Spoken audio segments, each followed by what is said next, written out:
flagship program in this state, right? And A bullshit? A bullshit? A bullshit. A bullshit. We're going to find out how much of a flagship program they are when they take on the Notre Dame Fighting Irish in College Station this weekend. Hello, everyone, and welcome back to part 2 of tonight's episode of Deep in the Heart of Longhorn Sports.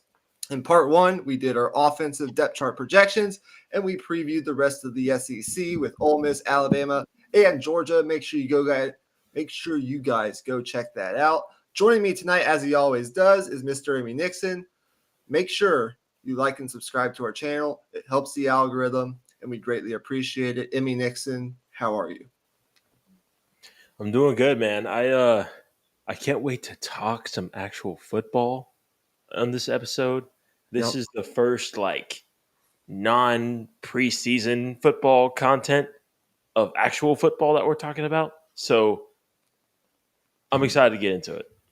Well, here's how this episode is going to work. Emmy's going to explain the idea that he had for this episode.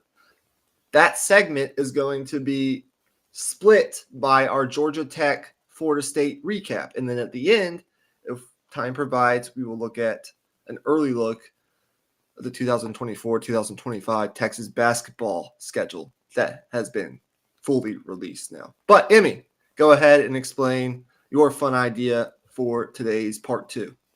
Okay, so how this is going to work is me and Michael are going to agree on a list of top 5 offensive players Texas will play against this year on the regular season schedule.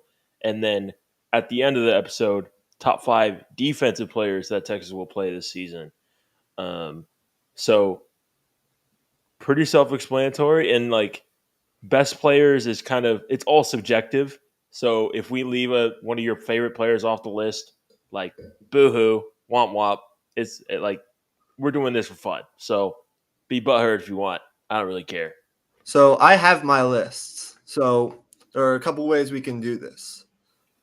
We can go 5-1 on my list, and we'll start on offense. Top 5 offensive players Texas will face. And you can throw in your comments or your disagreements. Or, that's really the way I see it, since you don't really have a list done. Or we can go 1-5. Which way would you prefer to go? Let's go 5-1. Okay, so before we get into my number 5 player and the rest of my list, I just want to throw out a couple caveats here. Number 1, I did not include any offensive linemen on my list. Mainly players that are going to be touching the football a lot and having the offensive line has a huge impact on games in the SEC. Don't get me wrong. There are a ton of great offensive linemen in the SEC, but I wanted to really highlight wide receivers, tight ends, quarterbacks, running backs, okay, on my list. So no offensive linemen. Tate Ratledge, though, from Georgia would definitely be an honorable mention. We talked about him in our preview of Georgia in part 1. And then my second honorable mention that almost made my list, but I just couldn't put him on my list because he doesn't have enough sample size and not enough proven production yet, is Connor Weigman, who I think could be the second best quarterback Texas faces this year, but he barely missed out on my top 5. Right. Yeah. Okay. And I think that's fair as of right now, for sure. And look, by week 6, he could be number 2 on the list. So we'll see. We'll see what happens. Number 5 on my list is a name a lot of people are going to learn if you're a Texas fan this week. It's Torrey Horton, a wide receiver at Colorado State. He's number 5 on my list. Here are the reasons why. He was overlooked as a recruit. He was recruited by Jay Norvell, who's the coach at Colorado State, when he was at Nevada back in 2021. When Jay Norvell left the Nevada job, which, by the way, is now occupied by former Texas linebackers coach Jeff Choate, and went to Colorado State, Torrey Horton, who was a true freshman, didn't play all too often, went with him. And in the last 2 years at Colorado State, he's torched Mountain West secondaries to the tune of 2,267 yards, 16 touchdowns, 14 yards per catch, first team All Mountain West both seasons for good measure, and he's one of the best punt returners in America. I went and watched this guy's highlights today, and he's kind of what makes their offense go. He's the guy that, if I'm worried about anyone on this Colorado State offense as they start to scout them for this week's game, it's him. He's their real playmaker on that side of the football. He was targeted 11 times per game last year, 18 targets in that famous Colorado State game last year, which was a double overtime loss for the Rams. 21 targets against Boise State. He makes this offense go. So really fun player to watch, really productive. And in terms of the wide receivers that I considered for this list, he made it on because of his productivity through 2 years. Yeah, I can't argue with that. I mean, I'm not too familiar with him, so You will be. glad you're shouting out a player that we'll be covering in detail this coming week. Number 4 on my list, I went with Deion Burks, who's a transfer wide receiver from Purdue, transfers into Oklahoma. He's really going to be the guy that's going to replace Drake Stoops, who was there for years on years, as we know, and was really productive. What stands out about Deion Burks? Speed and athleticism. Speed. He's going to be the guy that the Texas secondary is going to need to hone in on. You know, they have Nick Anderson. They have a really underrated group of wide receivers in Norman. It's whether or not Jackson Arnold can accurately distribute the football and make good decisions behind what is a totally reworked offensive line. But Deion Burks is going to be a focal point of their offense opposite Nick Anderson. He can play in the slot. He can play outside. He led Purdue in catches a year ago, 47 catches for 630 yards and 7 touchdowns. So, you know, he's scoring a touchdown, 48 divided by 8 is 6, once every 6 or 7 catches last year. So very productive. I think he's ready to step into a starting role for Oklahoma. And I think it's really, you know, there are a lot of transfer receivers into the SEC, but it could turn out in a situation where it's him and Isaiah Bond competing for like best transfer wide receiver in the SEC. But I think Deion Burks is going to have a really big season, and he also contributes on special teams. That's one thing I really liked on this list is wide receivers who are also going to contribute in other areas as well. So Deion Burks is number 4. Any thoughts on that? Yeah, I mean, Oklahoma fans have been just like hammering down that this guy's going to be an absolute stud this year. And obviously, I think he will be. It's just going to depend on just how good Jackson Arnold is going to be. So we'll see on that. But I think either way, he's going to make a huge impact. Yeah. Number 3 on my list is going to be Michigan running back Donovan Edwards. For Edwards, it was a breakout year for him last year behind Blake Corum. You know, he really filled in nicely at the end of 2022 in place of an injured Blake Corum. And then last year was the RB2. Has been productive when he's gotten, you know, playing time. I think, you know, he's got a big playability that I really, really like. He's got the ability to break loose for those explosive running plays. He's going to be their workhorse this year. Could end up being one of the best running backs in the country. 18 to 20 touches per game that Blake Corum got, I think those carries are now going to be given to Donovan Edwards, and he's got that big playability, that explosive playability as a running back. So I think Blake Corum is going to be possibly the best running back Texas faces this year. What do you think about Donovan Edwards? Yeah, he was on the couple of guys that I wrote down before this episode. He was one of the guys. He's on the cover of this NCAA game for a reason. Like, he's dynamic, and I think seeing him as the lead back, kind of like a workhorse back, I think there's a good chance he goes second round in the draft this year with just how talented he is as a runner. Yeah, I would agree. Number 2 on my list is going to be another Michigan player, by the way.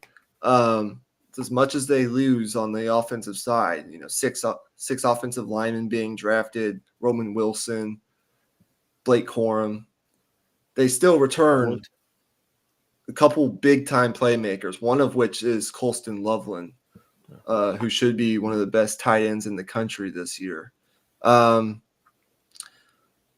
Look, he's a natural receiver. He's got good skills. He was recruited out of the state of Idaho. You don't typically see a lot of big-time recruits coming out of the state of Idaho. You don't hear about that all too often, but he's one of those guys, 4-star tight end. They developed him very, very well. LSU, Michigan, Alabama, those kinds of schools were interested in this kid. Last year, he was very good alongside Roman Wilson and Cornelius Johnson. I project Colston Loveland to lead them in receiving yards and possibly receiving touchdowns this season, just with some of the inexperienced parts they have playing at wide receiver. He finished number 2 on the team in receiving yards and touchdowns a year ago and was a first-team All-Big Ten performer. So I expect even bigger production this year and a similar output. He could be, an All-American when it's all said and done. He's in a top 2-round pick, one of the best tight ends in this upcoming draft. So Colston Loveland's definitely a guy Texas is going to have to game plan for in a couple weeks. For sure. You agree with that? Yeah. I mean, everything you mentioned. I mean, you're not going to find a much better prospect at the tight end spot as a pass catcher. He's just natural in terms of getting open. Like, he just finds the open space. He's a quarterback's best friend. Yeah. Number 1, can you guess who it is? Carson Beck. It's Carson Beck. He comes in at number 1. Look, 3 uneventful seasons as a backup. Why? Well, he was starting behind one of the greatest college football quarterbacks when it's all said and done at the end of the day that we've seen in the modern era, in Stetson Bennett, who wins Georgia 2 national championships. But in his first 4 years as a starter, again, I mentioned on our last episode, like 73% completion percentage, just good, accurate throws, performed in big moments in big SEC games. It was not a linear kind of season a year ago for Georgia. They had some rough patches in some of these games where it wasn't just roll your helmets out there and beat someone down 21, 28 points. They were in it. They were in a dogfight with Missouri on the road. It's going to be a lot of the same this year. There are even more big road games that I'm interested to see Carson Beck perform in, big environments like Austin and Ole Miss and Alabama. But 6'4", 220, he's got the NFL prototype as a quarterback. He's got NFL-ready pocket presence, accuracy, and I just think he's going to take another step forward and probably be, right up there for the Heisman Trophy. You, in fact, predicted he's your Heisman Trophy winner. So yeah, he's my pick. He takes the rightful place as the number 1 player that Texas is going to face on offense this year. Yeah, I think him waiting his turn at Georgia says a lot about his character. Like, I think I say the same thing about Arch in a way, but I guess with Arch it's kind of different because he's got the Manning family in his corner, like kind of like steering him in a certain direction. But with Carson Beck, it was like you're doing what? You're waiting 3 years to play at at No. Georgia. Why would you do that? But he waited his turn and he took full advantage of it last year. Obviously, didn't make the playoff, but had a successful season, and now it just all lines up to be like a dream season from a quarterbacking standpoint. Yeah, you don't see it a lot with some of these higher profile quarterbacks coming out of high school.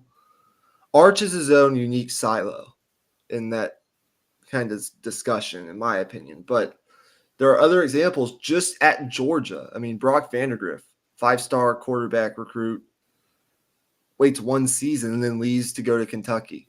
Justin Fields, who was at Georgia and was planning on staying at Georgia, leaves and goes to Ohio State. Like, they have plenty of examples there.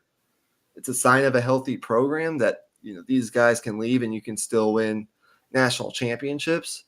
But absolutely, like, got to be all that time is now paying off for Carson Beck. And it could pay off in an eventual, like, number 1 overall pick in the NFL draft for him. So there's that. Okay.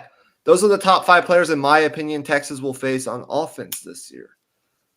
Before we get to the defense, let's really fast recap what we saw yesterday with Georgia Tech upsetting Florida State, the number 10 overall team in the country to start the season, a team that we previewed on our last episode of Deep in the Heart of Longhorn Sports, a program that has been in the news all offseason since they came out with the college football playoff bracket from a year ago as getting snubbed. Fan base that's been mad about that.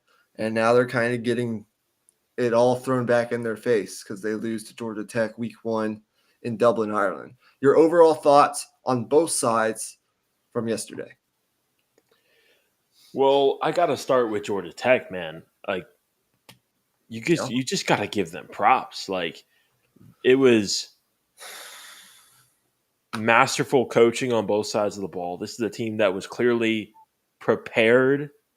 Like, Yep. I think the interesting thing about these week 1 games and these week 0 games is you give a coach however many months to prepare for a game, and look what happens. Like, it was like they knew the plays that were coming. I mean, Georgia Tech's defense played incredible. It wasn't just DJU struggling. They played fantastic football on defense.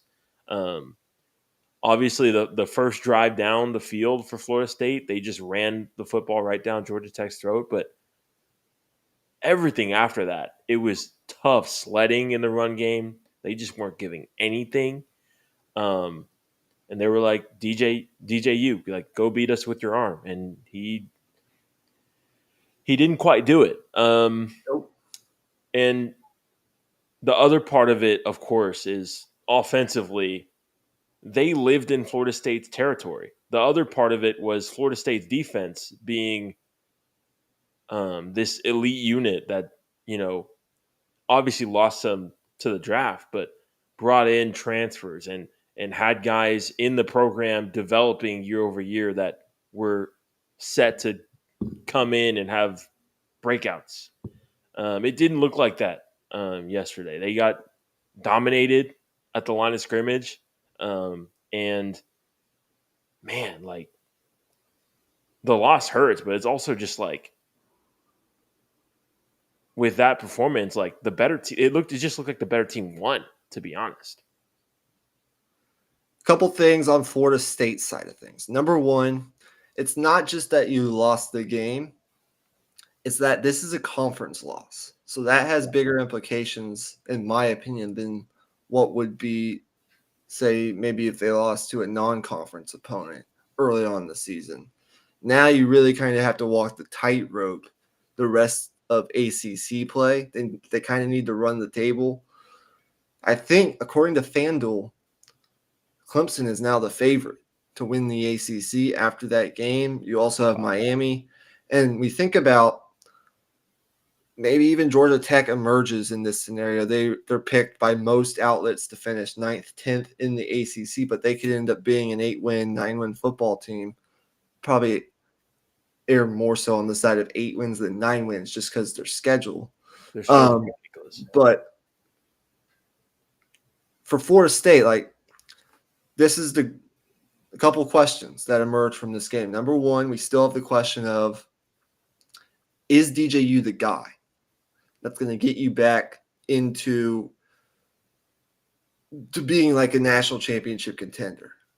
I think he's a downgrade from Jordan Travis, and I think some of it was play calling. I also think some of it was DJU.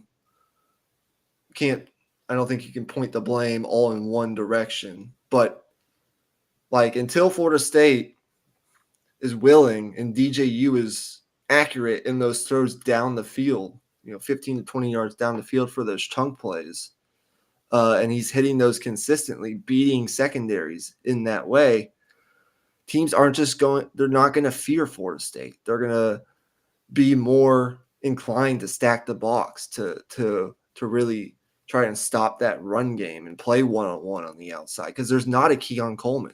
There's not a difference maker.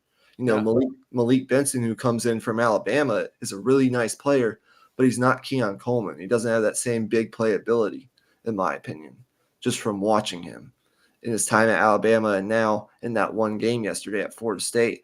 They're going to have to be willing to throw the football downfield and make plays down the field. Who's going to be the guy there's not a Trey Benson either.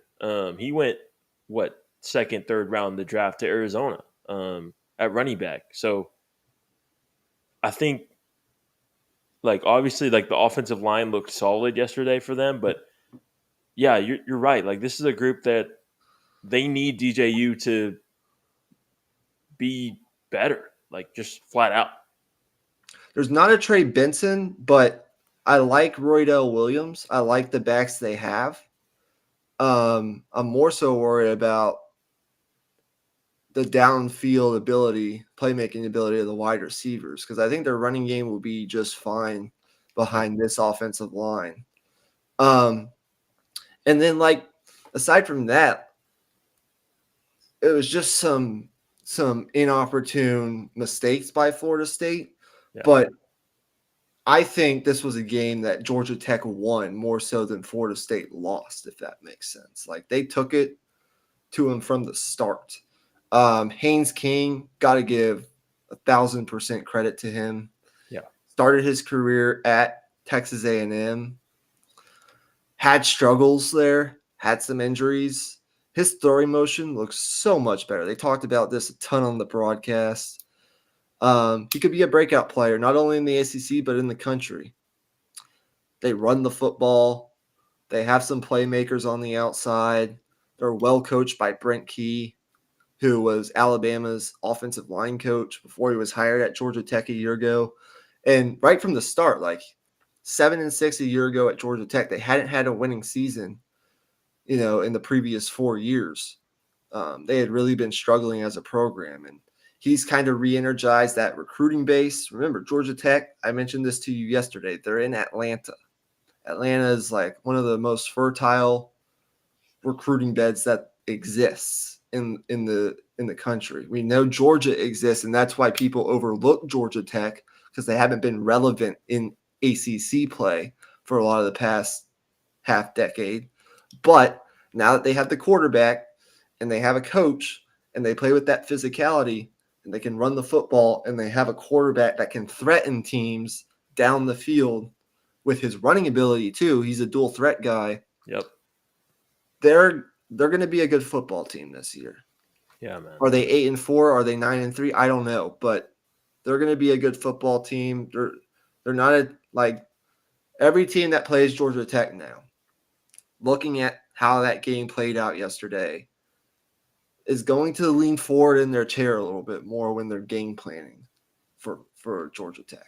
Get a lot of respect to Georgia Tech. Yeah, man. And it's exciting. It's really exciting. I mentioned this to you yesterday over text. This is huge for the ACC. Just having this program be what it's supposed to be, what it can be, being in Atlanta, I think that's just huge, man. The other part of it is just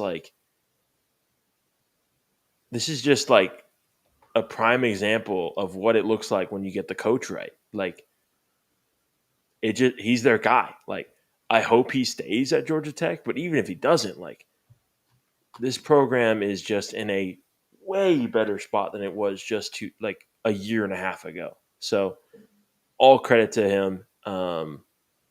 I forget what else I was going to say. Oh yeah, and let's not forget too that Demarius Thomas went to Georgia Tech, and Oh, shoot, there's a couple other players that I'm forgetting that went to Georgia Tech too. Like Georgia Tech has put quite a few football players into the Hall of Fame. So they have a top 25 recruiting class as it stands right now for 2025. wow, So that game certainly helps. there you go. Okay. Let's do the defense now. Does that sound good to you? Yeah.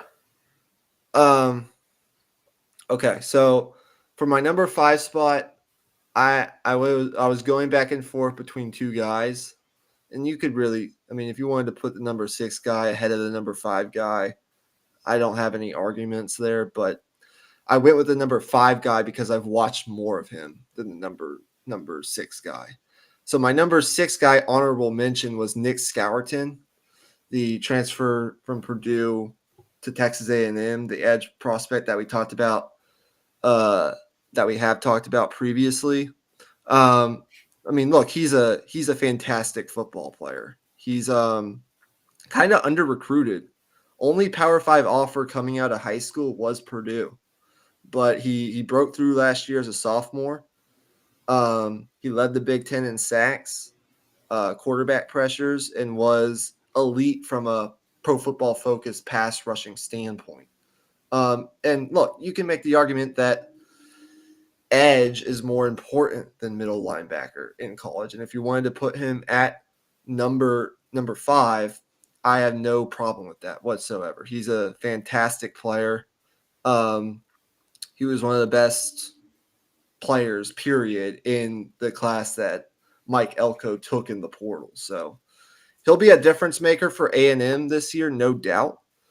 But I went with Danny Stutzman as my number 5 player on this list, only because I've seen more of him with my own 2 eyes, and he's right up there with Anthony Hill as one of the best, if not the best, middle linebackers in the SEC. He's probably the best player on Oklahoma's roster, in my opinion. He's kind of the old school middle linebacker. He's a tackling machine. He's totaled over 100 tackles in back-to-back seasons.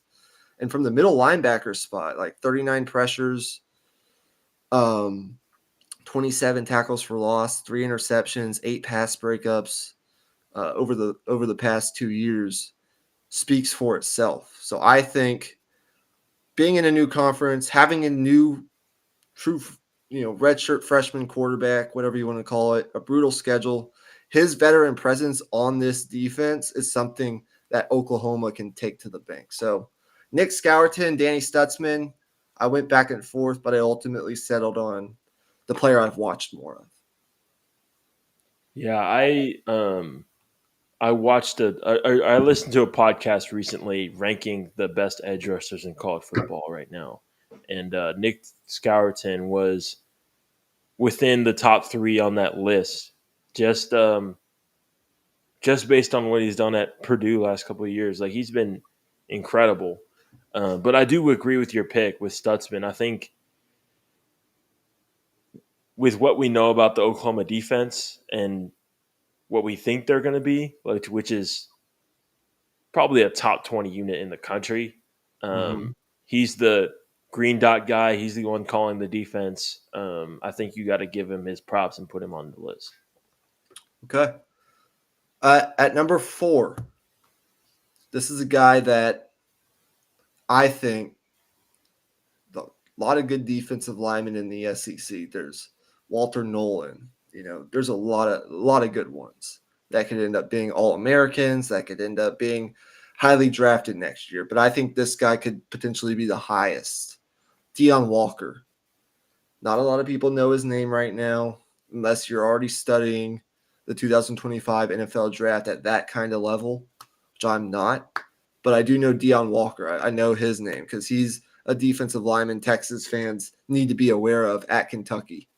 He's one of the best in the conference. I think 6'6", 345 pounds really speaks for itself.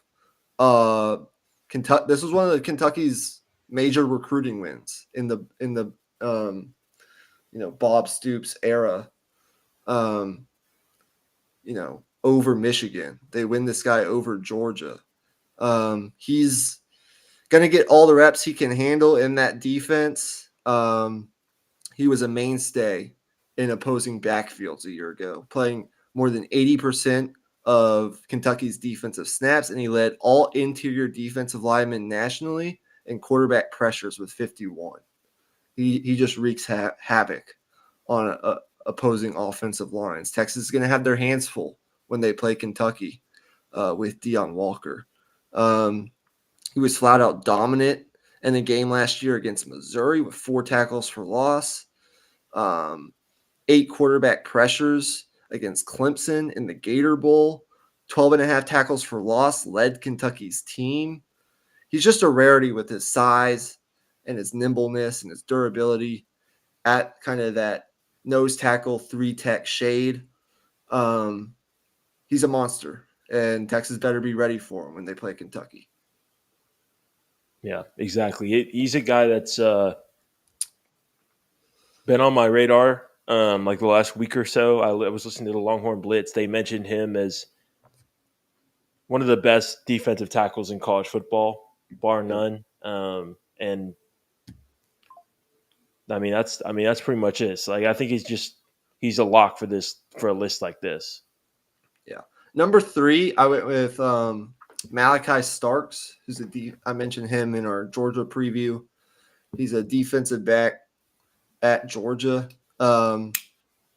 He's just a playmaker. 5 interceptions, 14 pass breakups over his first 2 seasons at Georgia. He's a very good tackler. Only 3 missed tackles last year. Good for the lowest missed tackle rate of any SEC safety at 4.8%. Exceptional range, great ball skills. You see that in the 5 interceptions that he has. Good size at the safety position, 6'1", 205. He's NFL ready, and he could be a guy as a third-year player that's one of the best, safeties in next year's draft. Malachi Starks at Georgia. You know anything about him or not really? Not a whole lot, no. Okay. Well, I think he's one of the best players Texas is going to see this year in the secondary. And then to finish off my list, like, it's pretty self-explanatory. I think you can rank these guys 1, 2, 1A, 1B, however you want to do it. Either way, they're both on Michigan's defense. It's Mason Graham, number 1 for me on that defensive line, defensive tackle, and then Will Johnson, the standout corner, at number 2. But if you wanted to say they're 1A, 1B, or you wanted to put Will Johnson number 1 and Mason Graham number 2, I don't really care. It's just these are the 2 best defenders, in my opinion, Texas is going to see this year. Yeah. On probably the best defense Texas is going to face this year. I mean, no, it's not to like discredit Georgia. They're going to have a fantastic unit, presumably. Texas A&M is probably going to have a really good defense. Florida and Kentucky will have stout defenses. Oklahoma might even have a really solid unit. But Michigan, just based on what they've proven on that side of the ball, with all the looks that they're going to throw at Texas with new defensive coordinator Wink Martindale, those 2 guys are studs. They're just that's really the only thing you really have to say there. Do you have any thoughts on Will Johnson or Mason Graham? Well, Will Johnson, man, like, I think, like, in terms of like ranking the corners in this next year's NFL draft, like, he's number 1 easily. Like, I just think you put him on the opposing team's best wide receiver, you have him around everywhere, slot, outside, doesn't matter. And he's gonna basically take that player out of the game damn near. Like he's just that good. Yeah, he's long. He's got the size. He's smooth. He's intelligent in terms of his football IQ. He's as close as you're going to get to a shutdown corner in today's era of college football. They only threw at him 37 times in 2023. That just speaks to how good he is. And of those 37 targets, 4 of them ended up in his hands, meaning he intercepted them. He's just an all-around great cornerback. If they're not throwing your way, that speaks for itself. And look, he's gone up against, the best of the best, the Romo Dunzes, the Marvin Harrisons. Like, he went up against those guys, and he was shutting those guys down. So Yeah. that speaks for itself. I thought about ranking him number 1, but Mason Graham, one of 4 returning defensive tackles this year to return with Pro Football Focus grades of 80 or higher in both the run and the pass. 29 quarterback pressures, 7.5 tackles for loss, 3 sacks. I mean, those stats really don't even tell the full story. He's playing next to Kenneth Grant, who they kind of play off each other. They might be the new Tavondre Murphy. Byron Murphy combo this year in college football as the best interior defensive line. He's going to be a handful for Jake Majors, DJ Campbell, Hayden Connor, and that offensive line at Texas when they go to Ann Arbor in week 2. So those are my list. To recap, before we get out of here, it's on offense. Carson Beck, quarterback at Georgia, number 1. Colston Loveland, tight end, Michigan, number 2. Donovan Edwards, running back at Michigan, number 3. Deion Burks, wide receiver at Oklahoma, number 4. And then Torrey Horton, you might not be familiar with right now, but by the conclusion of the game Saturday, you'll know who Torrey Horton is.